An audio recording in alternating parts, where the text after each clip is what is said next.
Toxic food, toxic environment, toxic people, এই বিষয়ে আপোনালোকে শুনিছে। অৰ্থাৎ বিষাক্ত খাদ্য, বিষাক্ত পৰিৱেশ, বিষাক্ত মানুহ বিষাক্ত হ'ব পাৰে।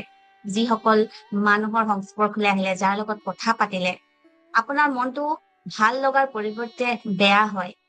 যিসকল লোকে প্ৰতিটো ক্ষেত্ৰতে আপোনাক দোষাৰোপ কৰে, নিজৰ মন বেয়া হলেও আপোনাকে তাৰ বাবে দায়ী কৰে।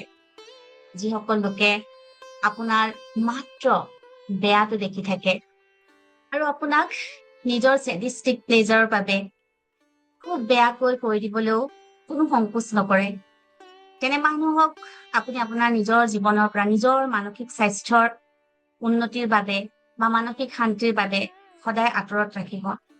মই কোৱা নাই তেনেলোকক আপোনালোকে ক্ষমা নকৰিব, তেনেলোকক অন্তৰেৰে ক্ষমা কৰিব, কিন্তু তেওঁলোকক পুনৰ বুকুৰ মাজত সুমুৱাই নলব। তেওঁলোকক যদি ইমান দিনে আপুনি বন্ধু বুলি ভাবি আছিলে, এতিয়া আপোনালোকে তেওঁলোকক বন্ধু বুলি নাভাবি তেওঁলোকৰ জীৱনৰ পৰা আঁতৰাই দিয়ক আৰু তেওঁলোকৰ বাবে আপোনালোকে কেৱল মাত্ৰ প্ৰাৰ্থনা আৰু শুভকামনা পঠিয়াওক।